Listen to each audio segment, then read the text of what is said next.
Welcome everyone to our channel, Egypt Travel X, a travel channel for elite travelers looking for a unique travel experience in Egypt.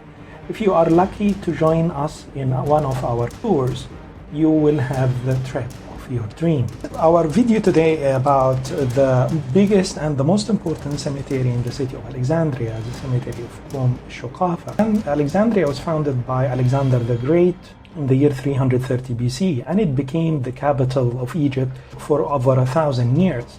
When the Muslims came to Egypt, they chose not to use Alexandria because they were afraid that the Roman fleet would attack the city from the seaside, and they moved south to Cairo, which have been the capital of Egypt since then. During the Greek and the Roman time, Alexandria became the greatest city of the Mediterranean, and of course the fancy city needed a fancy cemetery. The cemetery of Kom El Shoqafa became the cemetery of choice, and it was founded in the 1st century, and it continued to function for almost 4 centuries.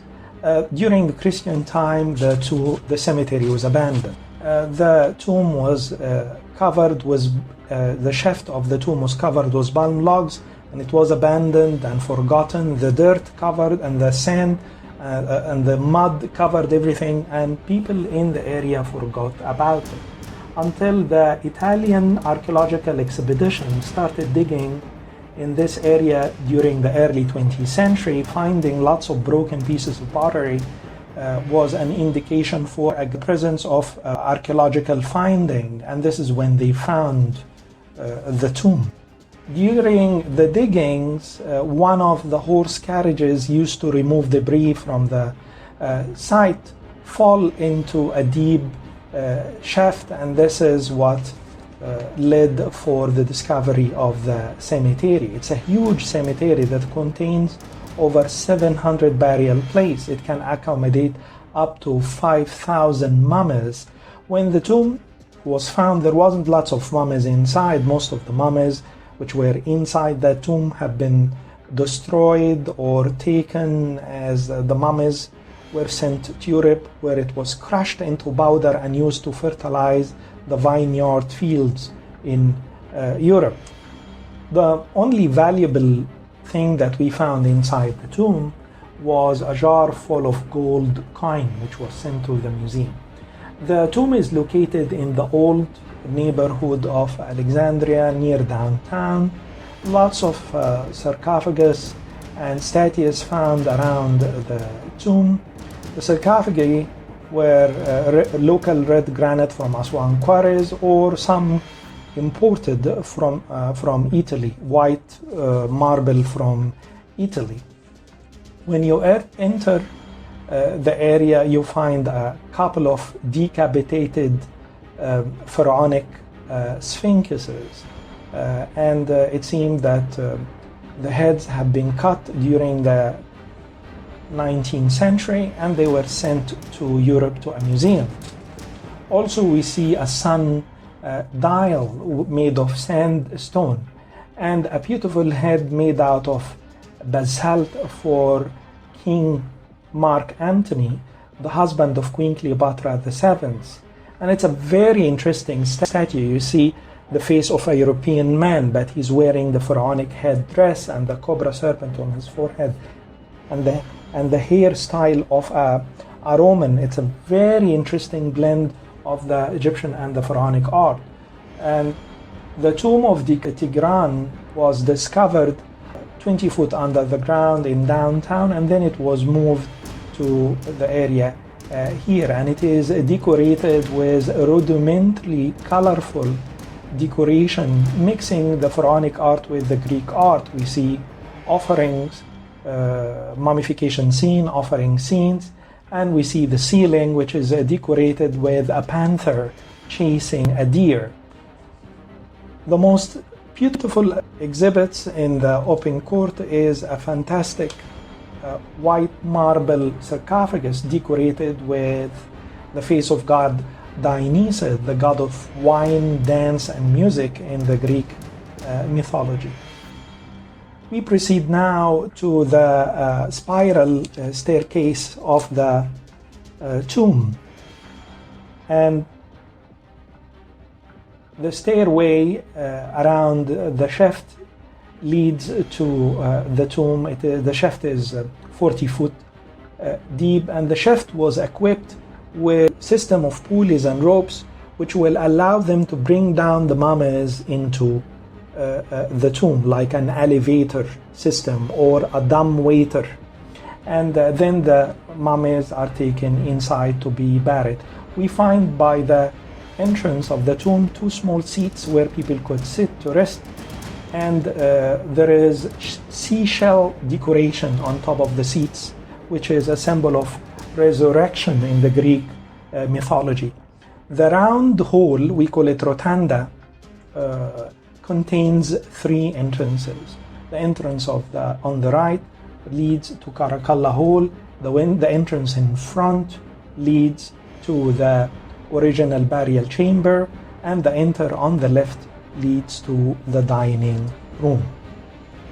The dining room is cut in the rock of the plateau, and it contains 4 pillars and 3 benches where people could sit and eat.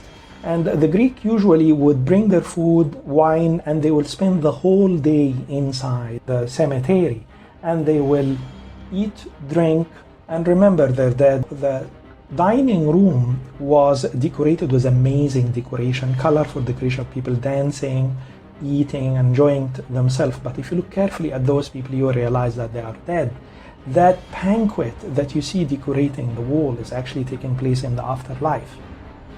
Unfortunately, the decoration on the walls of the cemetery all lost because of humidity and underground water, causing all the colors to disappear from the wall. Now we proceed to the main burial chamber in front, and it has an amazing mix between pharaonic and Greek art, and this shows how the Greek people were trying to blend in the Egyptian society at the time. And we realize that the Greek has acquired some of the Egyptian tradition, religious tradition, and funeral tradition as they stopped cremating their dead, and they started to mummify their dead the same way Egyptian mummified their dead. The decoration outside the burial chamber is very interesting. It's showing 2 pillars with composite floral capital, 2 statues, for a man on the right and a woman on the left, both of them dressed in pharaonic dress. However, their face and their hair is Greek. There is also 2 shields decorated with a representation of a Medusa demon to keep away the evil spirits. Once we proceed inside the main burial chamber, we find 3 coffins, all decorated with the face of god Dionysus, the god of wine, music, and dance in the Greek mythology. However, above the coffins, there is a pharaonic scene. The one in front is showing god Anubis performing mummification on a mummy that lies on a bed with a lion head in front. Under the bed, there is canopic jars in which the internal organs of the mummies usually kept.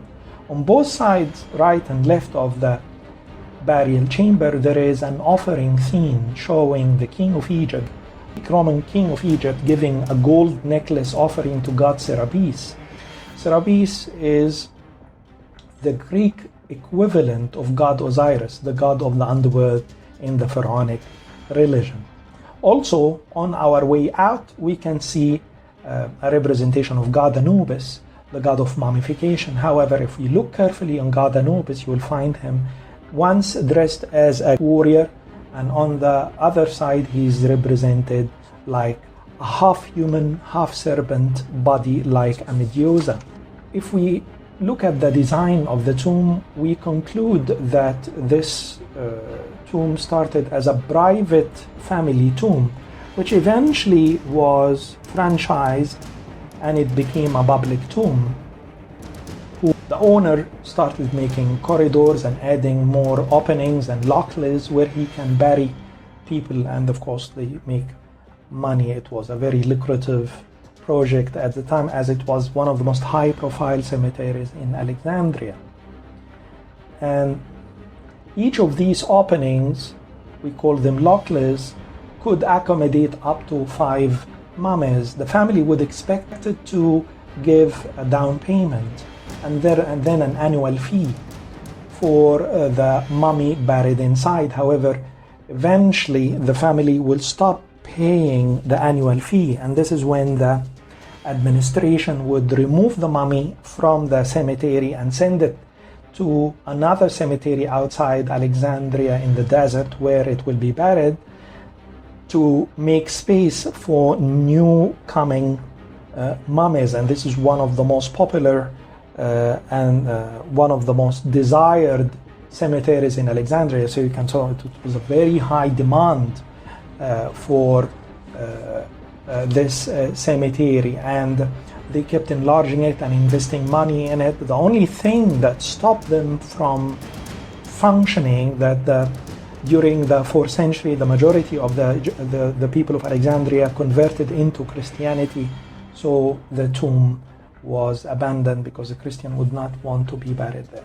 We can go now to Caracal Hall, and it contains more openings, more coffins, burials, and also it contains some painted decoration which is representing the classic mummification scene of god Anubis and a mummy lying on a bed, and some of the Greek mythology representation of Achilles, or maybe Odysseus, or maybe Hercules. One of the most unusual things we found inside this tomb is bones of horses. These horses must have been very loved animals. Maybe they won contests or races, so the owners would pay an extra money and have them buried there. One of the biggest challenges we had to deal with in this cemetery is the underground water. This problem was solved recently with the help of the American Research Center, and the funding allowed us to pump the water from the area around the cemetery to keep the underground water level low and stop the water from damaging the tomb. Make sure to visit the tomb of Kom El Shoqafa when you visit Alexandria. It is one of the most important places there. We will keep making videos about Alexandria, so subscribe, like our channel.